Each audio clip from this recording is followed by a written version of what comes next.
The following was recorded in front of a live studio audience at the Studio 21 Podcast Café. Welcome to this episode of Pit Life BBQ. Gather around the pit with your hosts, Johnnie Mags and Messy Mike. Let's talk barbecue. What's up, everybody? Coming to you live from the Studio 21 Podcast Café in Salem, New Hampshire. It's the Pit Life BBQ podcast, where we talk everything barbecue and a lot of other topics that you'd normally talk around a pit. As always, I'm joined by Messy Mike. Happy Tuesday. Happy Tuesday. How are you? I'm all right. How are you? Excellent. We're a day early. We are. But we're actually on time. Yes. Same time, different day. Yeah. Yes. How did it used to go? Same bat time, same bat channel? Yep. Same clothes. Same bat time, different bat cave. Something along those lines. And it's Taco Tuesday today. Taco Tuesday to set off the new time slot. And speaking of Taco Tuesdays, we're also joined again by our good friend Sean Hopkins. How are you, buddy? Oh, fantastic! I'm happy to be here, and I want that little grill tray because I'm gonna use that. Yeah, I bought a new grill. That does look awesome. Look at that thing. That is awesome. It's so cute and petite. Johnny, do you want to show that off for the camera? Absolutely. I just have to share the I show know you're real busy. quick. I hate to inconvenience you. Yeah, it's all right. That's prepared. No lid, right? Where are we here? Doesn't come with a lid. No lid, but, Weber grill, Yeah. ashtray. Figured that's right up my alley there. Got the grates and nice. everything. I wonder if grill grates makes any for the ashtrays. That would be awesome. Little mini thing. Mini thing. But I do want to give a quick shout out to my friend Bill Purvis from Chicken Fried BBQ. Mm-hmm. He has been I saw the flag. yeah. He sent me a new toy. So we'll break this bad boy out. Make sure it's straight. There we go. Oh, it looked a lot bigger when JJ was holding it. Yeah, well, it's JJ, so get it up there so everyone can see. Chicken Fried BBQ. And then, Chicken Fried BBQ. yeah, on Instagram and YouTube. And I also believe that's the name of his competition team. Mm-hmm. And he is... That's cool. He's for a competition full team. bore into the competition season down there in the great state of Texas. Yeah. Well, I think everybody's in full bore right now. Yeah. That does competitions. Yeah. Well, it's just starting to get warmed back up this way, so. Yes, finally. So. Today we have Sean in, and I think it's safe to say What? that You're gonna say it. you can say it. I'll let you say it. What are we saying? What are we saying? There's something new that's happening in Amesbury, There's something that's happening in Amesbury. and it has to do with tacos, bourbon. All right, we're going for it. There's a lot of hard work to be done, but we have announced that we are going to open Hoppy's Cantina in Amesbury, Massachusetts. It's going to be tacos and tequila, barbecue, and bourbon. Super, super excited about it. I was just in the space today. We launched the Indiegogo crowdsourcing funding campaign this week. It started off really nice, so some people are already buying bar stools, and I'm really hoping that one person is going to sign up for the guest chef so we can actually, build a dinner around that. If only I knew some guys that cooked barbecue that knew how to, participate in a guest chef type thing. If only I knew a guy or two Might be able to that do something. maybe you guys could recommend somebody to me. I think we know a few people. Because you do like a show about barbecue and you have barbecue people on. Maybe we'll fly CJ in from California. Hey, that could work. That would be fun. Now, the Indiegogo thing. Right. What is it? And do a lot of restaurants use it? Does it work? Is it? Well, yeah. There's a few crowdsourcing, crowdfunding type projects. Indiegogo is a little bit different in that you can do a partial goal. So if you don't achieve your whole goal, you still receive the support.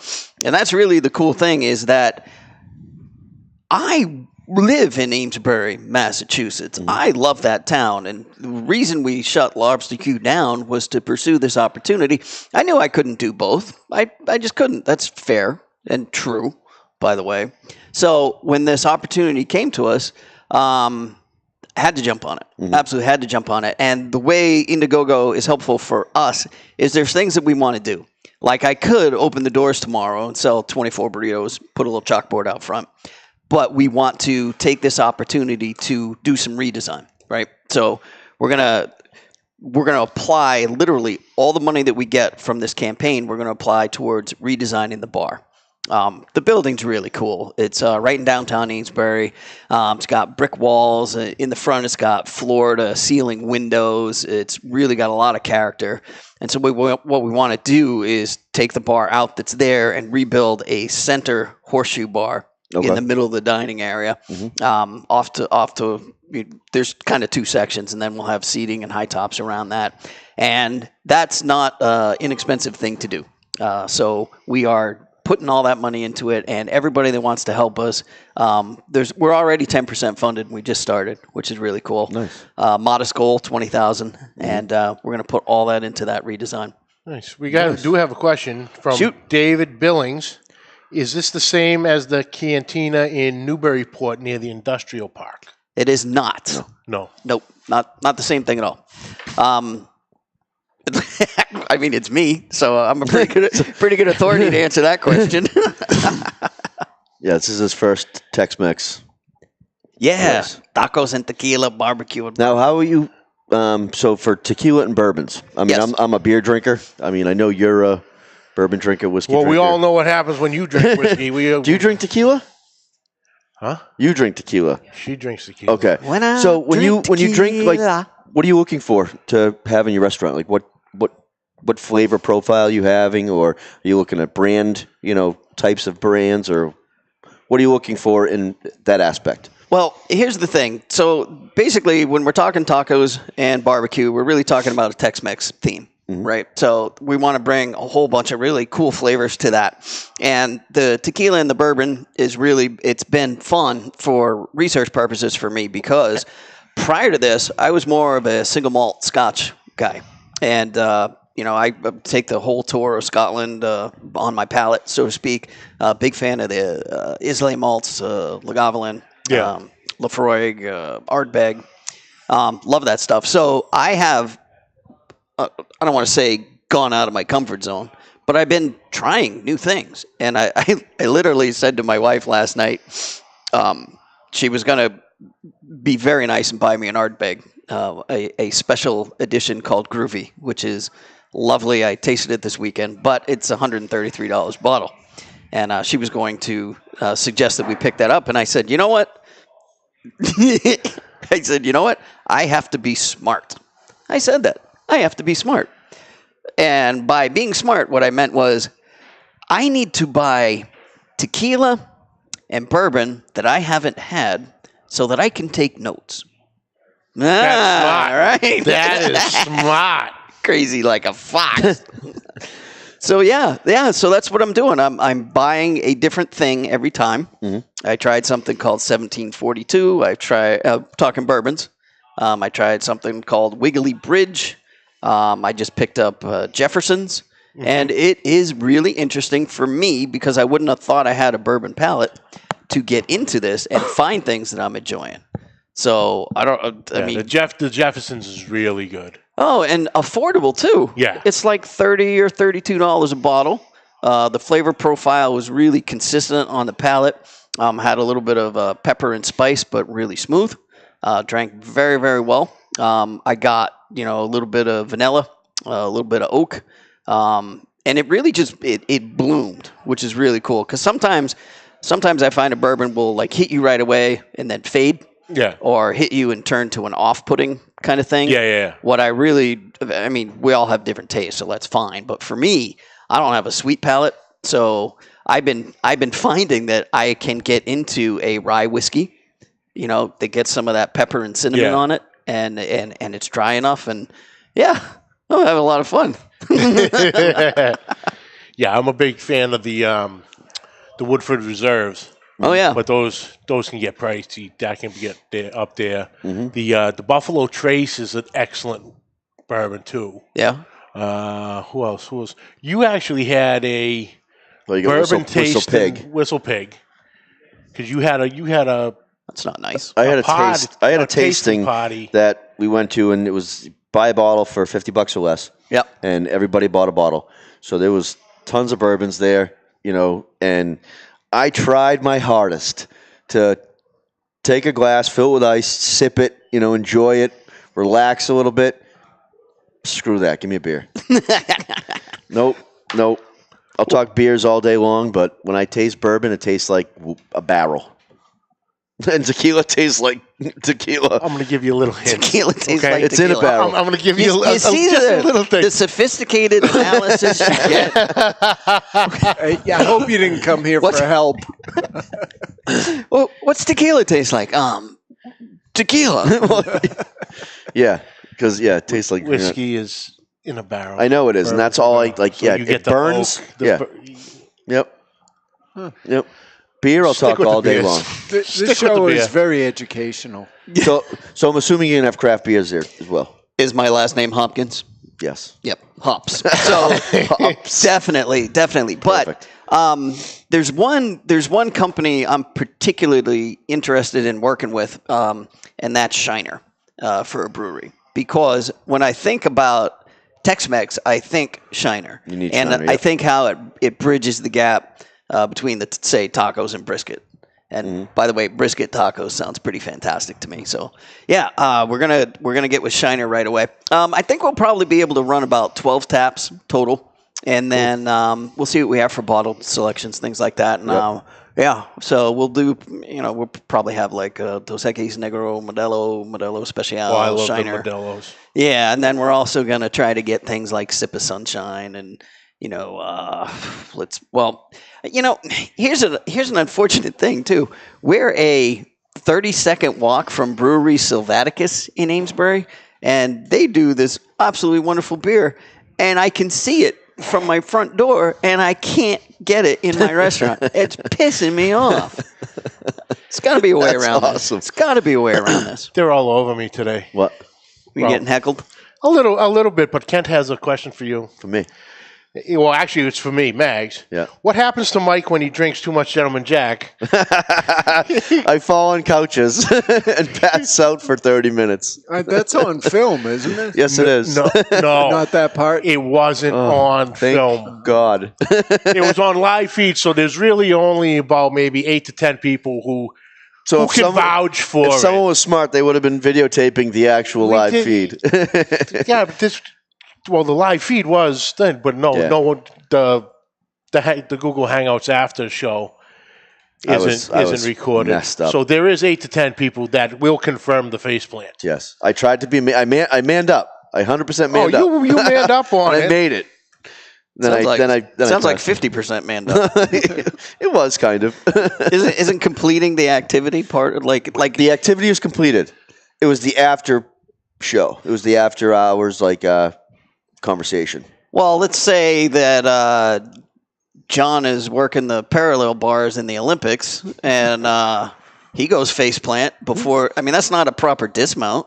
You didn't complete the activity. Do you ever see me in spandex? I'm trying to picture him on Hey, the parallel bar. what's that like? She's Can't never you just seen me in think she spandex. says- Well, actually, technically Under Armour, so Technically, she has. it's not Right. pretty. Right. It's not a pretty sight. So, isn't there? There's another brewery in Amesbury too. Yeah, Beowulf. Beowulf. They do a great job too. It's really nice. The whole I love the downtown area, and I'm super excited to be a part of it. I can't wait. Thursday or Friday, I think we're actually going to start dismantling the bar. So then the hard work really begins. And there's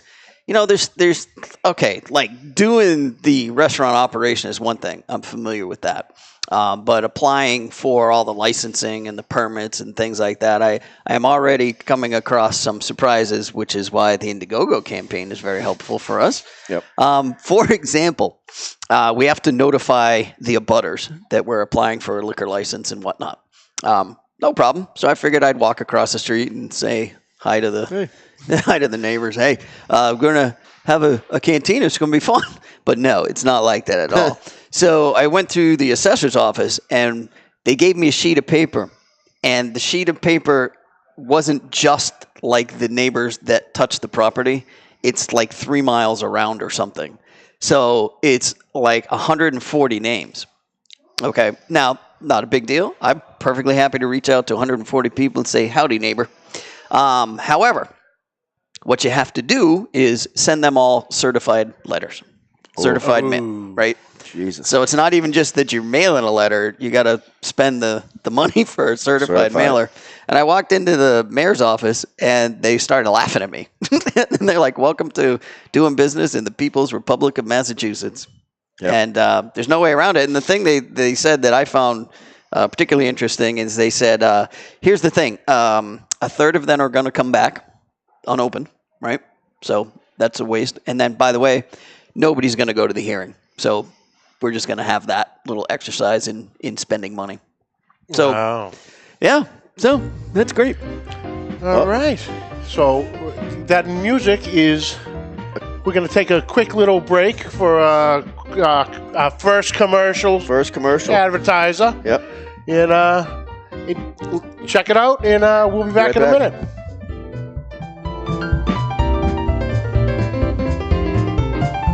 Attention barbecue fans, if you're hankering for some meat when you're on the go, I'd like you to try Two Guys Beef Jerky. It's smokehouse cilantro beef jerky with fresh cilantro and a classic blend of spices and flavors. This smokehouse cilantro jerky will quickly become one of your favorites. One bite of this amazing jerky and you'll be hooked. A 3-ounce bag sells for $8 and will sell you 3 bags for just $19.98. That's a 20% savings, but that's not all. For our Pit Life BBQ listeners out there, we've got a special just for you. We'll throw in a bag of our bacon jerky free. This is fiery, sriracha-style bacon jerky, and it's addictive, and it's absolutely free. 3 bags of beef jerky and a bag of bacon jerky for just $19.98. That's a $12 savings right there, and that's still not all.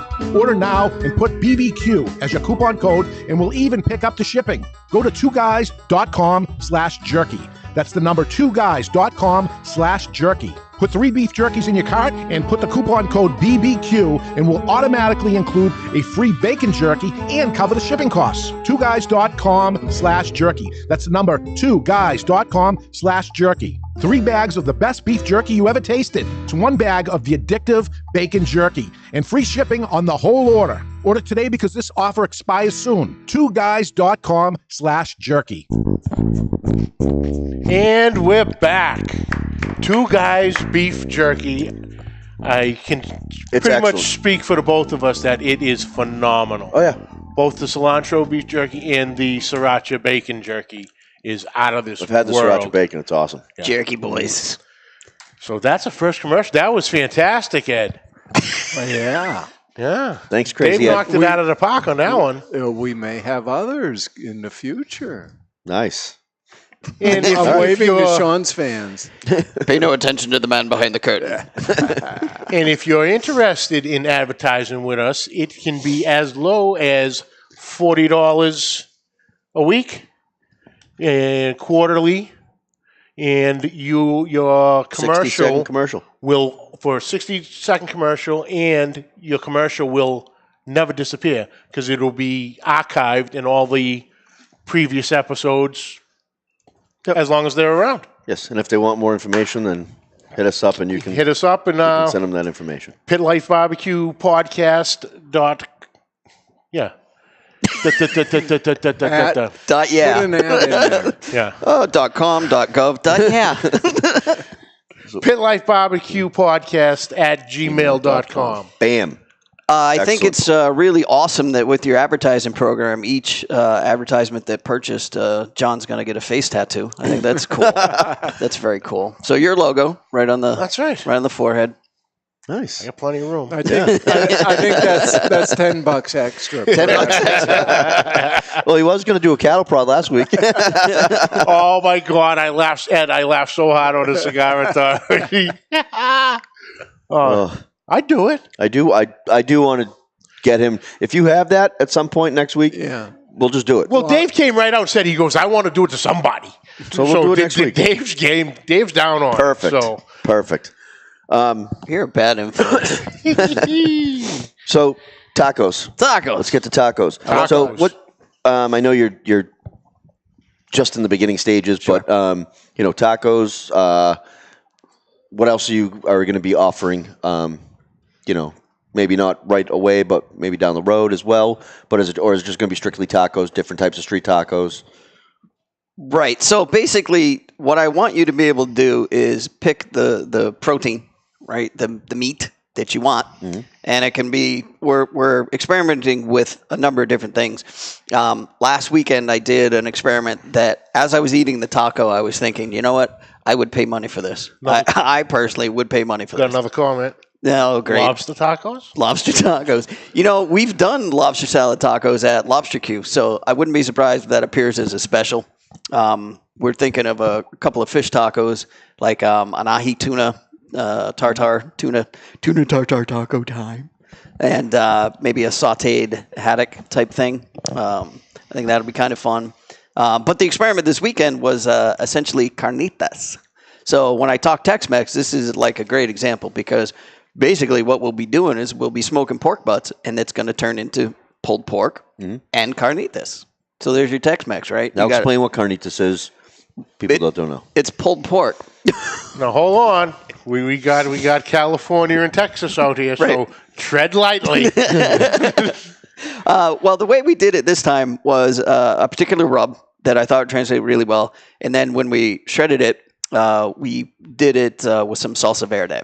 And oh my gosh, the flavor, we were smoking the tomatillas for it at the same time. And it just came out so savory and moist and just soft taco and the cheese. And one thing is hard. I should have brought tacos. One thing we're going to teach people about is the taco tuck. And because taco tuck? The taco tuck. Okay. What is taco tuck? What is the taco tuck? All right. I'm not aware of this. This is why I usually just stuff it all in my face and be done with it. Yeah. But sometimes you pick up a taco and things are falling out of it, right? Correct. So what I actually do is when I pick it up, I fold the corner in and I pinch it. I give it a little taco tuck. Oh. Yeah. So it's kind of like a scoop. What if it's a hard shell taco? Well, I didn't give you that, man. Well, you're on your own on that one. Are you going to be serving both soft and hard, or? That's to be determined. Whoa. I'm just asking. John, family show. John. Sorry. Family show. Spilling everywhere. What'd I say? Get Viagra as a next advertiser or something? Then you will get a tattoo.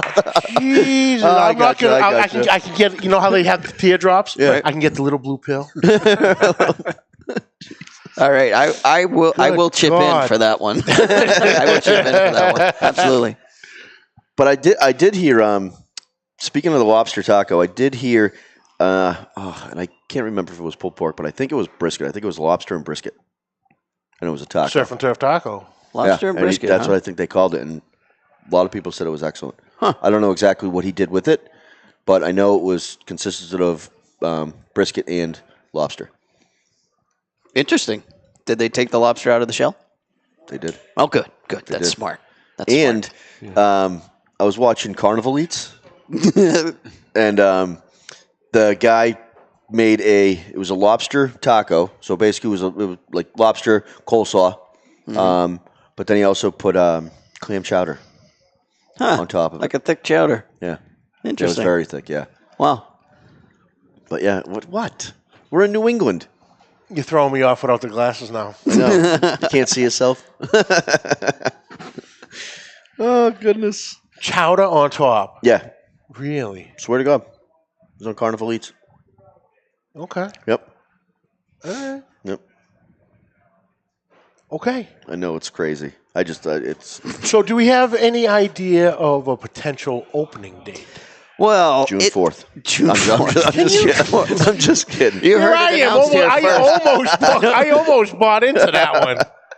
Well, we're hoping to literally start deconstructing the bar on Thursday, and we've we've said that like 60 days would be an aggressive time frame for what we're trying to do, which is part of why the Indiegogo would be very helpful for funding. But my birthday is June 13th, and I would love to be able to serve people on my birthday. I think that would be fantastic. So aim high. Now, do you have to do much to the kitchen, or is it just the front of the house? Actually, the kitchen we're rearranging and we're swapping out some equipment, and that's not going to be the hard part for us, assuming we can get the approval that we need for the smoker and whatnot. And once that is all done, then we're pretty much ready to rock as far as the kitchen goes. We did a redesign of what we want the layout to be, the equipment we want to take out and bring in, and just super excited about that. You were talking about the menu, and I wanted to bring something up because last time I was here was a great experiment for me for one item that I want to make sure to get to. And Every goddamn week. Sorry. Trained professional, it's his first day. So yeah, just eat the salsa. Oh. So you were saying, Sean? Yeah, well, now he's going for the salsa right here. So dripping everywhere. That is killer salsa. So this is like really cool that we're doing this. What I wanted to do, like a taco place should have chips and salsa, right? But this salsa right here is not a cooked salsa. It's a fresh salsa. Huh? That's kind of neat. Johnny, you want to try this? I never knew salsa was cooked. I never knew. That I didn't know. Okay. I just knew it came in a jar, and I stuffed it in my pie hole, just like so. It is good. It's got a very good flavor. I don't want to crunch it. Thank you. It's kind of a unique thing. I was pretty excited to make it. The first batch was kind of funny. So I was given a recipe by some very cool people, Craig and Terry, who operate Grande Mexico, a wonderful place in the Haverhill Plastow line on 125. And Craig said to me that this was one recipe that he really liked that they don't use in the restaurant. So he promised to get me the recipe, and he did, and that was fantastic. And the first time I went to do it, here's the thing. The recipe calls for, say, 8 plum tomatoes, 5 vine ripened tomatoes, Vidalia onion, on and on and on. And then it gets to the point where we're talking about ingredients that really, this is a good way to protect a family recipe, let's say, is that salt to taste, pepper to taste, cilantro to taste. Well, I've never made a giant batch of salsa before, so I have no idea what. Oh yeah, like literally no idea. I never made salsa. All the things I made, I never made salsa before. I've made pico, stuff like that. So I made a first batch, and it was just incredibly salty. It was so salty, but a lot of people really loved it, so I knew we were on the right track. I took it over to Modern Butcher in Newburyport, and we just sort of served it out to some people along with Scotch eggs, and that was really a fun day. Then I got to thinking, when I go to make batch 2, I thought, well, let's be smart. Instead of putting all the salt that you put in, let's make a half batch and adjust accordingly, right? So I'm working on this at 2 in the morning, and I'm doing my half batch. So instead of 8 plum tomatoes, I got 4. I can do math with the calculator on my phone. That's helpful. And I'm going through everything, and I get a phone call, which surprises me at 2 in the morning. But I take the phone call. I'm a little distracted, is a good way to put it. And I'm down to the very last ingredient, which is pepper. So I hang up the phone call, and I look at my recipe, and it says quarter cup of pepper. Boom, quarter cup of pepper right in the batch. The second you do it, it's not like an onion where you could like pick some pieces out. It's all in there. It is all in there. So, yeah, what I decided to do was adjust on the fly. So what I did was I put in extra hot peppers. So I ended up with a spicy salsa that was obviously quite peppery. So batch 4, I think I got it kind of dialed in. Yeah, I think so. I'd say that is absolutely delicious. Hey, Sean, can you talk to me about pork belly? Pork belly. I'm on the Indiegogo site, and I see this beautiful pork belly. Yeah. What are you going to do with the pork belly? Oh, boy. So, it's talking sexy to me. Pork belly. I am a huge fan of pork belly. I've been doing a number of different things with it, including this weekend, taking the recipe that we used to do at Lobster Q, that we serve something called pork belly bites as an appetizer, which I can certainly see that happening exactly the way we used to do it. But this weekend, we turned it into a pork belly taco as well. And I got to tell you, it was amazing to me. I love that carnitas and the pork belly, the way we do it. I've never had it done the same way that we did it anywhere else. So that was a lot of fun. So we'll make sure to get you some. I do enjoy chorizo in a taco. Yeah? You got some chorizo ones? All right, so this is actually a challenge for me. This is a real challenge. Let me ask you, when you get chorizo in a taco or something, is it usually ground? Yes. Ground up, right? Correct. Okay. And usually, they'll do it on a flat top, so it has a little crisp to it texture-wise. Yeah. All right. How about you guys?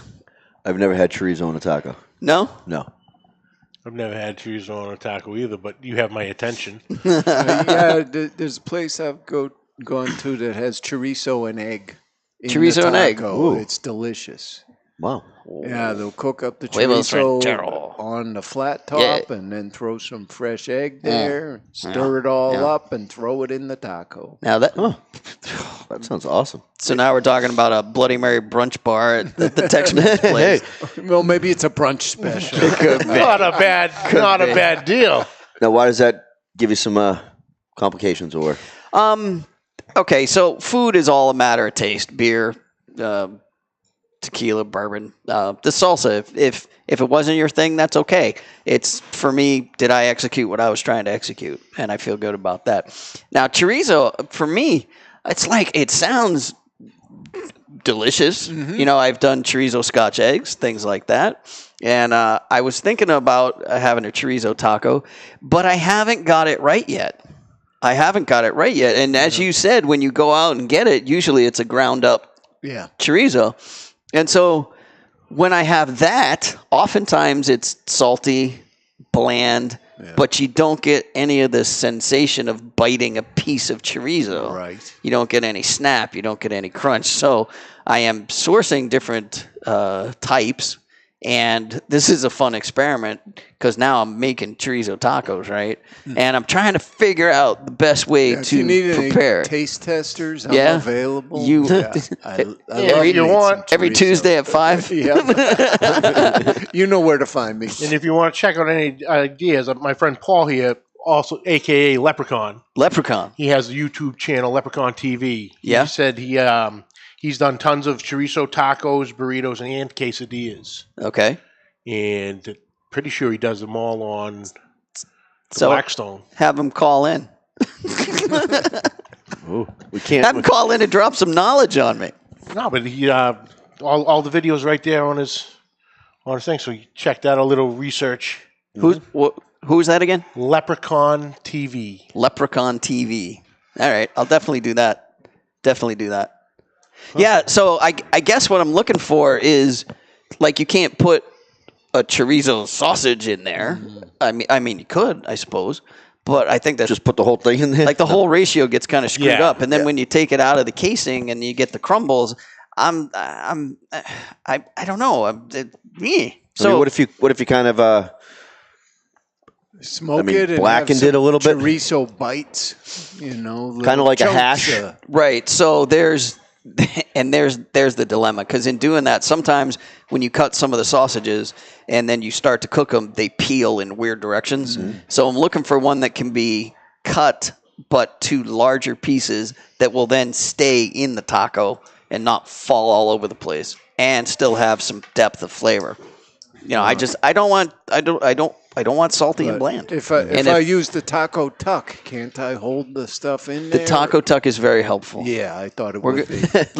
Next time I'm here, we'll do a hands-on demonstration of the taco tuck. I like that a lot. That'll be gripping and compelling podcast TV.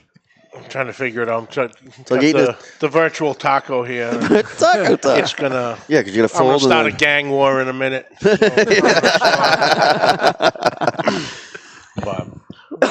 That's pretty cool, Dan. So, yeah, keep us posted on when we're getting closer to the opening date. Absolutely. And there is one thing that you're going to be psyched that I'm going to tell you we are going to put on the menu. I've been working really hard, scientific research purposes, working really hard to be able to peel hard-boiled, soft-boiled eggs efficiently. Mm-hmm. And the reason I want to do that is I want to offer Scotch eggs in the Cantina. And as you know from what I brought before, I don't do the bland breakfast sausage, hard-boiled egg. I use spicy sausage with lots of flavor, wrapped around a soft-boiled egg, wrapped in bacon, and rubbed and smoked. And it's phenomenal. It's one of these things you can't believe you've never had that in your mouth before. It's like a breakfast sandwich without the carbs. It really is. It's health food, without the people. It's keto-friendly, low-carb, high protein. Yeah. And I like to tell people it's fat-free. You're not lying. No. You pay for the protein, you pay for the carbs, you get the fat for free. Yep. Totally fat-free. So I want to do that, but I need help. And I would, if people are checking this out, here's a thought. So we're a Tex-Mex place. It doesn't make sense to call this thing a Scotch egg since we're not actually making a Scotch egg, and we're talking about a Tex-Mex theme. So having a name contest? We're trying to name it, and we spent on Sunday. My wife wrote down like 15 or 20 names that we were just all kicking around the table. So I'd love to hear your thoughts if you have. Oh, what can this Cantina meatball explosion be called? So please don't try and do it right now. No, but if they listen, have the people that are watching. We'll get a couple names out there. All right. Maybe they'll get a little something. We'll figure. Yeah, we can figure something out. Alamo egg. Like what, Mike? I don't know. You just heard it. Mike offered to give you a little something. Yes, I did. Here we go. Back down. Family friendly. Pit Life. You'll get the Pit Life. Yep. You'll get Pit Life. Oh, hey, how about this? If one of those little pop-ups there has a name and we end up using it, then I'm going to make sure you get Scotch eggs on the house. How's that? Except they won't be Scotch eggs. They'll be whatever you named it, which is win-win because now you're famous. So that's good. Perfect. Nice. Nice.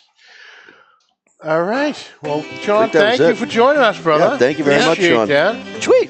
That's it for this week, folks. We'd like to thank you all for joining us. You can catch the video feed on Facebook, YouTube, and catch the audio on iTunes, Podbean, Spotify, Spreaker, Stitcher, iHeartRadio, and other podcast catches. On social media, find us on Facebook, YouTube, Instagram at Pit Life BBQ. We'd love to hear from you. Please send your questions and comments to pitlifebbqpodcast@gmail.com. And also, please subscribe, like, rate, and review. Hit that share button. Spread the word. And when Hoppy's Cantina opens, keep following it on Facebook. It's 11 Elm Street, Amesbury, Mass. Right downtown, baby. All right. Yep. And until next week, keep the smoke rolling.